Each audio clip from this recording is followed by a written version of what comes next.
Pakistan renewable energy coalition کو represent کر رہا ہوں. خادم صاحب alliance for climate and energy justice ACJCE کو ریپرزینٹ کر رہے ہیں. ہمارا جو کرکس ہے، خادم صاحب آپ کے سامنے چارٹر آف ڈیمانڈ پہ رکھیں گے، لیکن جو کرکس ہے وہ یہ ہے کہ گورنمنٹ کو اس ٹائم پہ شارٹ ٹرم پالیسی نہیں کرنی چاہیے. خاص طور پہ اگر آپ 2013 سے 2015 تک کی پالیسی کو دیکھیں تو اس ٹائم پہ بھی لوڈ شیڈنگ کا کرائسس تھا، ملک میں انرجی کا کرائسس تھا.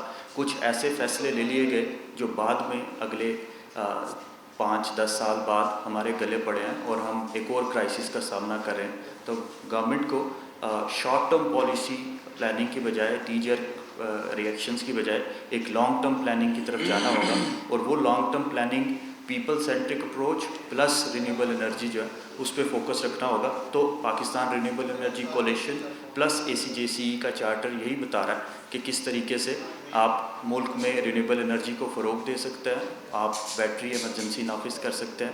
اگر میں آپ کو تھوڑا سا کانٹیکسٹ دے دوں، اس US ایران وار کے بعد چونکہ پاکستان کا جو الیکٹریسٹی سسٹم ہے، انرجی سسٹم ہے، وہ فاسل فیول پہ بیسڈ ہے، امپورٹڈ فیولز پہ بیسڈ ہے.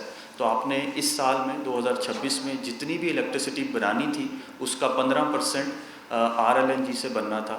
تو 15% اگر RLNG نہیں آ رہی سسٹم کے اندر تو اس کا مطلب ہے آپ کو لوڈ شیڈنگ فیس کرنی پڑے گی، یا پھر آپ کو مہنگے پاور پلانٹس چلانے پڑیں گے، RFO پلانٹس چلانے پڑیں گے یا ڈیزل بیسڈ پلانٹس چلانے پڑیں گے. تو بجائے اس کے کہ حکومت شارٹ ٹرم پلاننگ کرتے ہوئے فاسل فیول پہ زیادہ انویسٹ کرے، حکومت کو سولر پینلز کو فروغ دینا چاہیے، بیٹری کو فروغ دینا چاہیے تاکہ آپ لوڈ شیڈنگ سے بھی بچ سکیں. اور لوڈ شیڈنگ سے بچنے کے لیے کوئی ایک ایسا شارٹ ٹرم میئر نہ لے لیں جو آگے اگلے 5-6 سال میں ایک اور پرابلم کی صورت میں، کرائسس کی صورت میں آپ کے سامنے کھڑا ہو. تو کچھ اسٹیٹسٹکس میں آپ کو دے دیتا ہوں کہ پاکستان میں روف ٹاپ سولر جو ہے وہ ایکسپونینشلی انکریز ہوا ہے.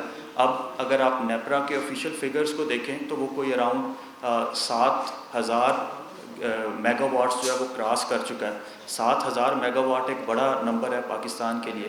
ہم نے پچھلے 2013 سے آنورڈ جتنے پاور پلانٹس لگائے ہیں، آپ نے کوئی اراؤنڈ $9 بلین کا قرضہ لے کے ہم نے کوئی اراؤنڈ 6,000 میگا واٹس کے کول پلانٹس انسٹال کیے ہیں پاکستان میں.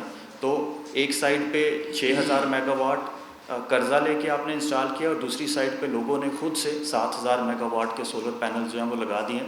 اب اس جنگ سے کچھ عرصہ پہلے گورنمنٹ نے انسینٹیوائزیشن جو تھی سولر پینلز کے لیے، جس کو آپ نیٹ میٹرنگ کہتے ہیں، اس کے انسینٹیوز کو واپس لے لیا. اس کی وجہ سے جو نئے کنزیومرز ہیں جنہوں نے نیٹ میٹرنگ کرنی تھی وہ گرڈ پہ نہیں آ رہے. حکومت کو کرنا تو یہ چاہیے تھا کہ نیٹ میٹرنگ کے بائی بیک ریٹس کو، انسینٹیوز کو برقرار رکھتی اور ساتھ میں بیٹری کو بھی انسینٹیوائز کرتے تاکہ جو آج کل ہم کرائسس فیس کر رہے ہیں لوڈ شیڈنگ کا، اس کو کس طریقے سے جو ہے اس سے بچا جا سکتا تھا، خاص طور پہ ایوننگ آورز میں. وہ چیز نہیں کی گئی. تو یہ جو شارٹ ٹرم پلاننگ ہے اس سے شاید بچنا چاہیے. ایک اور ایسپیکٹ اس کرائسس کا پیٹرولیم اور ڈیزل کی جو پرائسز ہیں اس میں انکریز ہے. اس کے لیے بھی حکومت جو پیٹرولیم لیوی لگا رہی ہے اس کو 2 طریقے ہیں. اس کو یا تو ختم کر دیا جائے، اگر رکھنا بہت ضروری ہے IMF کے کنڈیشنز میں تو پھر آپ کو اس کو ریسائیکل کرنا چاہیے اس پیسے کو.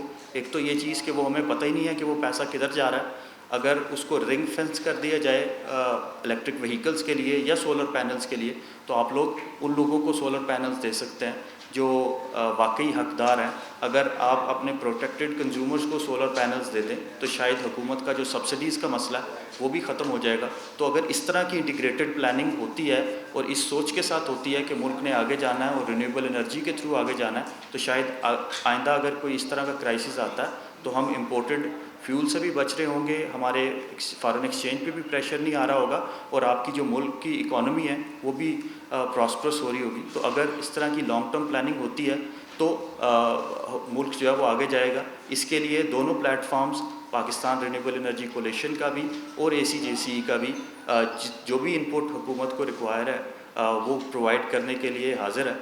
لیکن جو پلاننگ کا فوکس ہے یا پلاننگ کی جو فلاسفی ہے وہ لانگ ٹرم کے لیے ہونی چاہیے، لوگوں کے لیے ہونی چاہیے، نہ کہ شارٹ ٹرم میں آپ صرف ریونیو گیپ کو پورا کریں. میں خادم صاحب سے ریکویسٹ کروں گا کہ وہ چارٹر آف ڈیمانڈ جو ہے وہ پریزنٹ کر دیں اور اس کے بعد جو آپ کے کوشچن ہیں وہ ہم لے لیں.